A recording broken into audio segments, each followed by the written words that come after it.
All right, so we're going to talk about a couple things today. Um, one thing I did want to talk to you about real quick was, it's July 25th, and the season starts in about 3 weeks. How do you feel about how early the season is starting? The games, Games, yeah. right? The regular season, right? So August 18th, 17th, Cheney plays on a Thursday. You know, everybody else kind of starts on that Friday. I was talking to Braden earlier about when I started back in the 90s. I think we probably started that first week of September, the last week of August, maybe playing the first game. We had like 2.5 or 3 weeks of true doubles. Do you have any feelings on how early the season's starting, preparing for things? You thought about that at all? Yeah, I really have, and it seems to me that the last maybe 3 years of my tenure, it was pretty close to Mm-hmm. that. That first game was right around the 25th. Yeah. Okay, and sometimes on a Thursday or whatever. But yeah, I could remember when I first started that it was always, and I never really had this feeling when I was an assistant, but when I became the head coach, I could remember after the 4th of July, it would be like, well, summer's over, I mean, Yeah. and how do I feel about it starting even earlier? I don't know. Doubles used to when I played at Cheney, doubles would start right around the holy day, August 15th. Like on a Thursday, you'd have 3 acclimation days, Yeah. and then two weeks of 2 full weeks of doubles, with 2 scrimmages allowed. They've really watered down. You know, I think it's more preparation time so that they can acclimate to the rigors, of a season. More acclimation previously, not necessarily now. Is that what you're saying, or now? No, yeah, I think it's more prep time now than ever. Ours was like a prep and a preview to get the pads on and let's get going. Now they really kind of ease into it, I think. So when you say prep, what do you mean prep? I mean the conditioning. Oh, okay. Yeah. Okay. Not so much the physicality of getting into pads and banging a little bit. Yeah, I don't think anybody conditioned better or more than we did.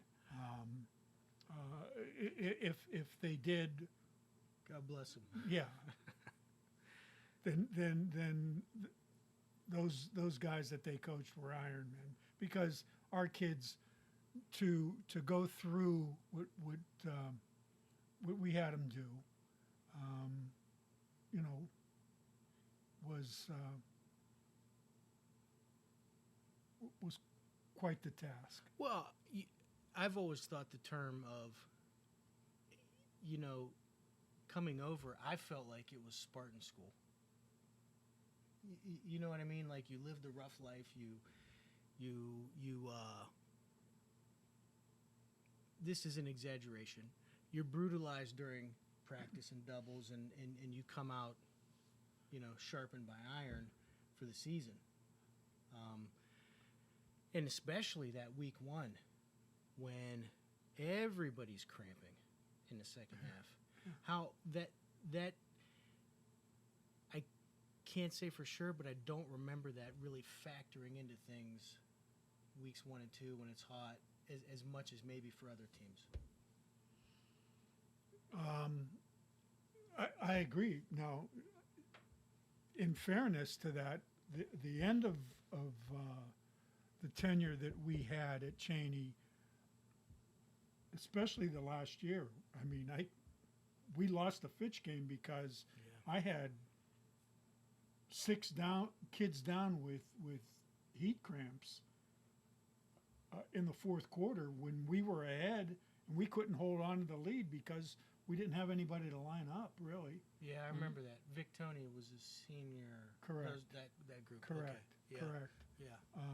Yeah. We played really well. Kids played their tails off. But when it got, I mean, Mick was coming to me saying, I just don't have anybody to put it in a fullback or to put in a quarterback. Yeah. And yeah, I guess I just wonder, is it is it better? Is it worse? I don't know. Is it just different because it's not something that I'm used to or don't prefer? Our philosophy, I think, was really simple. We wanted to make the investment so great, okay? The physical investment so taxing and great that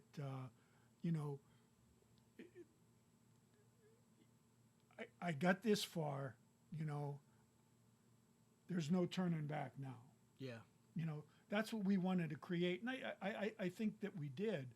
I mean, I think our kids felt that their investment was so large in the program, conditioning and other things certainly, but the conditioning part of it, hey, the games will be a luxury, okay, compared to what the preparation that we put in. No, I would agree with that. I think, coming out of camp, the things that you did at Cheney and we did at Ursuline, you felt like, if I could do that, I could do anything. Right. The confidence that it builds, not just in the season, but, through life and the challenge of it. Let me just say that two jobs that I had post-college prior to teaching and coaching. Once was laboring as a bricklayer, which was really, really physical and tough. And the other was as a hot baller down the mill in the open hearth. And both jobs, as taxing as they were on the job to the other guys, I would compare it to getting through doubles. Yeah. Yeah, I mean, there's times in life, you learn that skill of just putting your nose down and going to work. Yeah. So kind of connecting the past and the present, the other thing I wanted to ask you about was, and I was thinking about this today with just some of, we've talked about it with different marketing of teams and some of the celebration and things. One of the things I felt like you as a leader, you were never one of those guys that self-promoted or, tooted your own horn or had your laundry list of playoff appearances and district championships. And what was it about your approach and philosophy that, that word of self-promotion, guys bringing attention to themselves or, talking during the game. What was it that that was a negative and emphasized as a negative for you in the program? Well, a lot of things that, obviously, a lot of things that Red sold us on as players for him. and there were many things that we just believed. We believed, and we'd follow. But one of the things that struck me the most as a player was Red used to always say, the winner, and when he'd have his pregame or preseason, right before doubles would start talk, he would say, the winner doesn't draw attention to himself. The winner is the guy that works silently in a corner. And he was referring, I'm sure, to the weight room more than anything, but that can apply to the practice field as well, and the game field as well. But the winner was always working quietly in the corner, and he would say, when you go into training and the season starts up, I go into training too. He says, you know what? I can't finish a full can of Coca-Cola. He says, because I train when you train. And he would say that the winner he's easy to pick out. And you're sitting there as a young kid and you're listening to this, and he'd say, you, Sam, he says, he's got battle scars all over him. He's tanned up. He says, and maybe he's got 50 cents in his pocket to buy a milkshake down at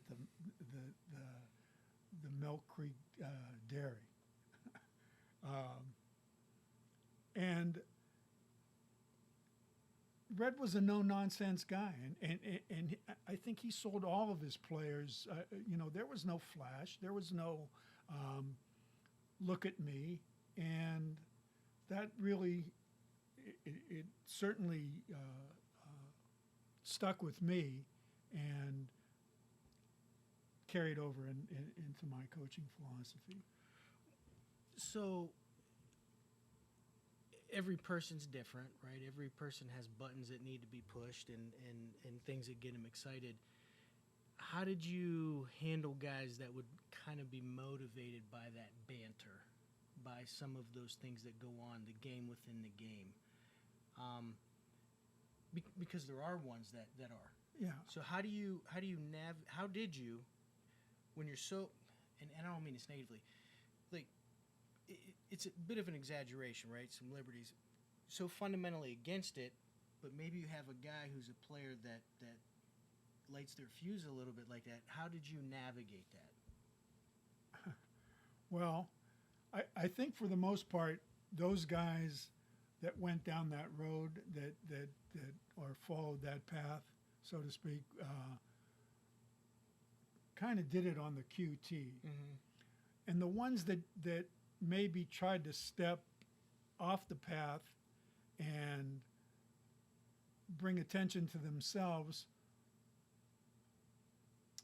I think we as a staff, not just me, but I think as a staff, we did a pretty good job in trying to arrest that. Mm-hmm. and trying to quell that.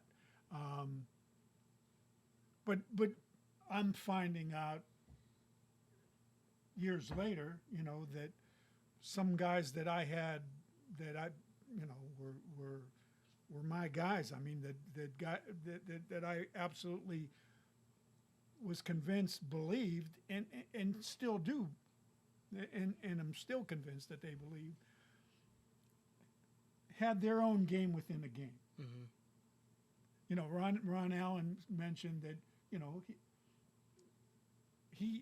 he might have had something to say to somebody, but I never saw that. I mean, yeah. Ron, to me, and knowing that he might have had something to say, that doesn't change how I feel about him. I mean, I love Ron Allen, and Ron Allen,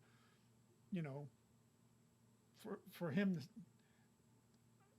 he was always the winner that worked silently in the corner, And I think if I'm hearing what you're saying, you keep it between the lines. Yeah, You know, I mean, that you don't want to squelch somebody's personality, but you got to keep it between the lines. yeah, yeah. Because I always felt like, I was raised. You never, you don't. If you have to tell somebody how good you are, you're really not that good, right? You let them tell you. But that being said, there are times in games when you got to let people know sometimes, from the physicality of it, from the competition, depending on the opponents you have. There are just some guys that that competition, and I'm not talking about putting somebody in a bad spot or hurting the team, but I mean, football is a confrontation sport. It can be a team sport, but it's also a bunch of one-on-ones. Absolutely. And if you look at our highlight films, and every time a kid scores, it's pretty routine. I mean, I think it's pretty.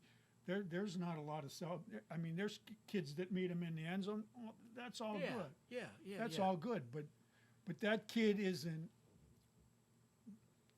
For the most part, what I see and what I remember, it's acting like they've been there before, and and they expect to be there again. Right. But I understand and I hear what you're saying. And I'm sure that there was probably discussion throughout the 20 years that I was the head coach that guys had things to say, and as you said, the game within the game, that they played with each other's head, and I think back when I was a player, and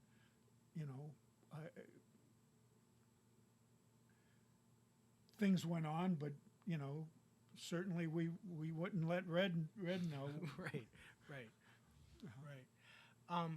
Was there ever, if you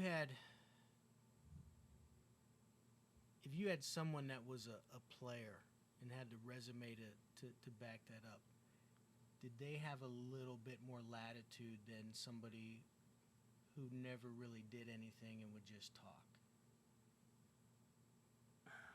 And I don't mean, my guy's got different set of rules, but coaching, teaching, everybody's got a little different personality, and if you got a resume, and I mean, was there latitude there? And I don't mean getting 15-yard penalties or showboating in the end zone, but just I think how I looked at it and how we looked at it was, if there was celebration and pointing to the sky and thanking God and that type of thing, that was an entirely different entity. If someone was throwing the ball in someone's face after they scored, that's not gonna carry it.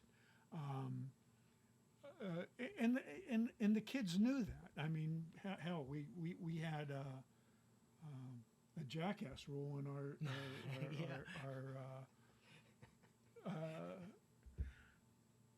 code of conduct, and it was based on a winner doesn't draw attention to himself.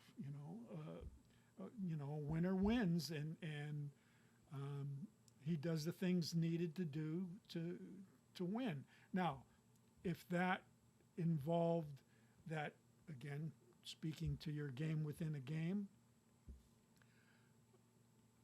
I don't want to know about it, but you do what you got to do to. Yeah, and I think when you're playing against a player, even if you're saying something, there's still a level of respect within that. Right?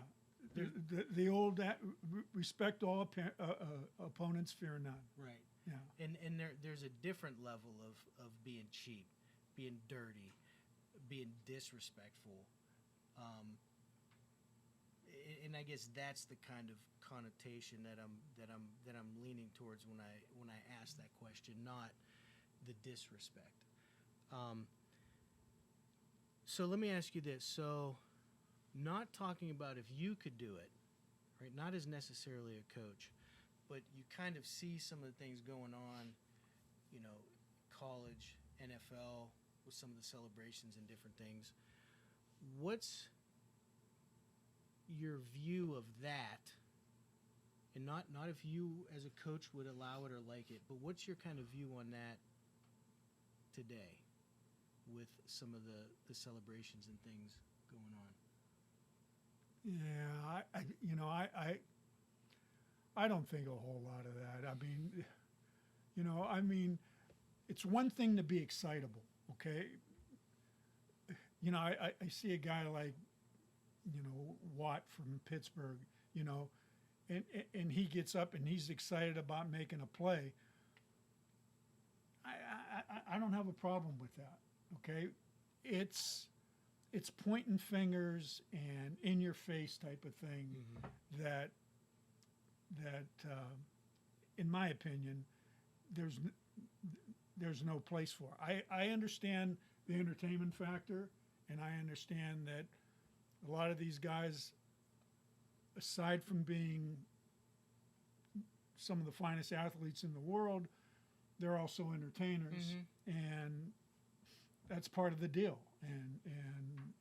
But the in-your-face type of thing, I don't think there's So, celebrating, getting excited, but not at the expense of opponent, teammate, and so on. Right, I agree. Okay. Yep. Switching gears a little bit. Last year we did the tailgate, and I think it went real well. We had, I can't remember the exact number, but it was between 25 and 35. Good turnout. What are your thoughts about doing something like that again this year, and seeing if we can, either get a similar turnout or maybe even a little bit more? Yeah, it was fun, and we obviously helped the cause. I mean, they got a win out of it. Yeah. You beat the state champs. That's correct. Yeah. And yeah, I think the more that we could bring alumni to support the kids, I think about the support that we had when we were coaching, and these kids deserve that same type of support. Yeah. So last year we you kind of I think you connected with Casey, and then I did, and then we the three of us collaborated on doing it. So, I think that would be something that we could do again. We'll have to look at the schedule and see. I know Cheney opens up Thursday against Akron East, I think. Akron East. And then they're open week 2. They are open week 2. I believe. I checked their schedule. I didn't see anything week 2. I'll bet he picked up a game, but I don't know. Yeah, I was looking at Max Preps today. Yeah. Boardman is a home game. Mooney is a home game. Howland. And then Ursuline, but I don't know if that'll be at YSU or up at Rain.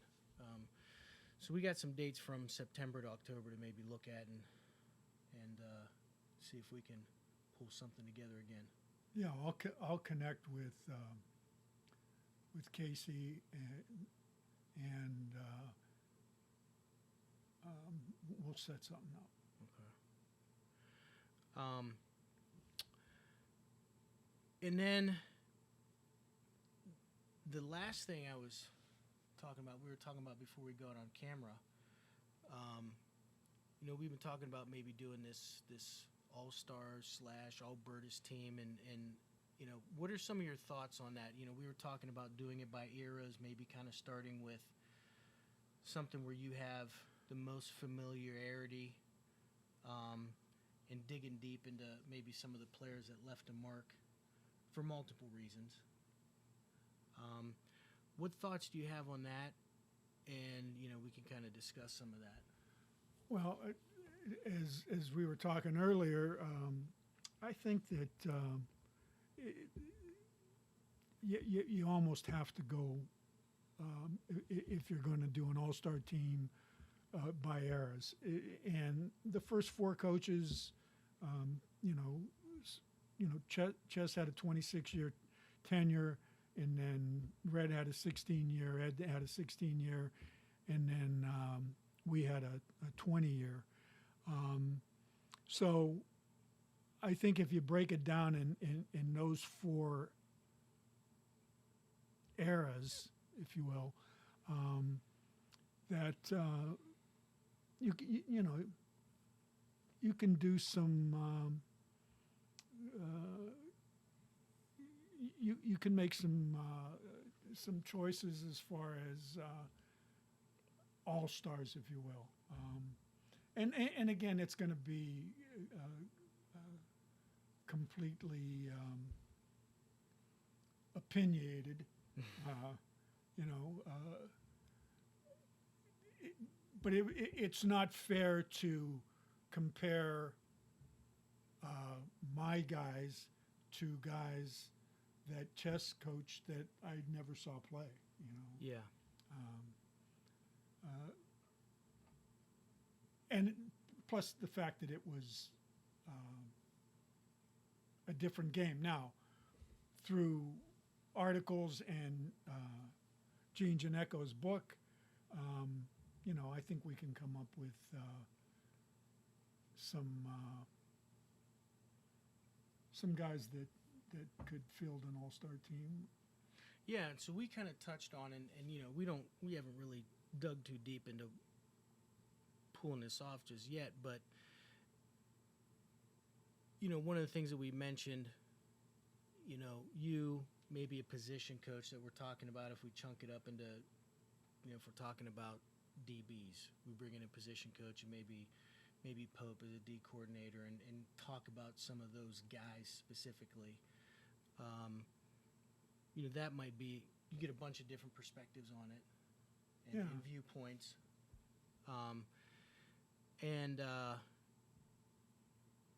One of the things we talked about was not necessarily stat driven, because in certain times, if you're talking about DBs, guys aren't breaking up a ton of passes because they're not throwing the ball, right? So context of, utility, performance and evaluation, and I think also for what we've always talked about, program. Yeah. And that becomes the factor that is unknown with Red's early tenure and right, and Chess's tenure. Right.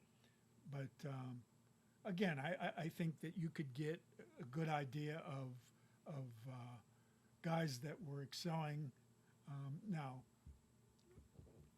I think we'll struggle to put linemen up. I mean, although there was some impressive the name that comes to mind, a guy like Bob Baylog, who played for the Steelers. I never saw him play, but obviously he was a pretty good lineman. Yeah. So. Well, I think that's where probably when you're looking at when you only have articles or people who saw games, or not having somebody that was at practice or coached them, that's where the after high school or college or professional success probably stands out from everybody else in terms of that. But having a guy like Pope who coached the O-line and linebackers, he's going to have his list of guys in his head that were, Sure. so I think that's where the ability to get that perspective from the recent history, as we were talking before, is probably at least a good place to start, and then you kind of see how things go, learn stuff through the process, and then maybe think about creative ways to do it for previous eras. Yeah, because I don't believe that you could lump, what is it, 26 to 2006. You can lump all those years together. Yeah, I mean that's 80 years. Yeah. You know. Even if you went in 20-year segments, I mean, just the unknown part of it would be really difficult. And by the unknown, I mean, those early years. I mean, I know what my dad told me, what Chess told me, but again, I think really diving into the book and because I'll tell you one thing, if you read some of those old articles, I mean they did a heck of a job writing write-ups on games, on players. I mean they really did. So yeah, I mean that was the singular form of media at that point in time, right? Like was the newspaper. Yeah. That's what you were reading. That's where you're getting your information from, and those types of things. Yeah, I as far as my tenure, I don't think you can go any other way but to say, okay, we're gonna pick positions in general: offensive line, receivers, backs, and quarterbacks. Tight ends. Because you got a pretty good group of tight ends. Yeah, there's no question. And again, do you encompass that in offensive line, and have wide receivers separately? Mm-hmm. That's something that we'll have to discuss prior to that. But whatever direction we go in as far as that goes, I think you got to go like 5 deep in no particular order. Yeah. Okay. Yeah. And that's what O-line, maybe 10, maybe a few more. You know what I mean? Yeah. Just because you got, but would you include fullbacks with your tailbacks? Because the tailback was kind of the feature for a long time, or maybe early in your career, your fullback was a little bit more. It's a good point. Because really, different, asking them to do different things. Sure. Sure. And then. Yeah, that's going to have to be mapped out. It really is, and that's a discussion that I'd like to bring other coaches in with you and I. Yeah, I agree. 100%. And defensively, D-line, outside backers, inside backers, and then all secondary. Yeah, secondary together. I think. Okay. I think this would be a lot of fun to kind of dive in and check some things out and see what kind of film we could pull up. I'm sure some people will be have different opinions, and that's all right. Yeah. So it'll get the conversation going. And then the last thing, I was talking to Braden about this. I think it would be cool if we could gather a list of, and we would need kind of help either, in the comment section or on Instagram or Facebook. Anybody who's coaching now, right? Whether played at Cheney, coached at Cheney. I would be interested to see, because I was talking to Ollie Hightower, and forgive me, I forget the name of the school he's at in Columbus. He just got hired as a head coach, and we were going back and forth. I gave him my version of the player's manual that you shared and kind of spread out. So that got me thinking, like, maybe we could get a list of anybody who's coaching, whether it's a head coach, assistant coach, and kind of keep track of that from week to week, and we'd share it on social media and update it. I'd be interested to see how many people are still. Yeah, like you said earlier, all the way up into the NFL. Justin Hood's with the Packers. Yeah. Yeah. I'll be honest. I don't know if Matt is still coaching Kavanaugh or not. Yeah, there's Clinkscale at Michigan. Yeah.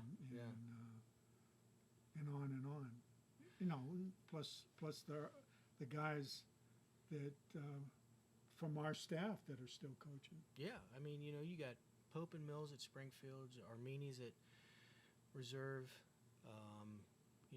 Like you said, he's at Central Michigan, right? Yeah. Yeah. Zelensky's at Fitch. You got Lamonji, Nebraska, so maybe we'll have a nationwide map and put some dots on it and keep track from week to week. So I think that'd be kind of a cool thing to do. So, all right. Any final comments? No, it's been a while since we canned one of these, and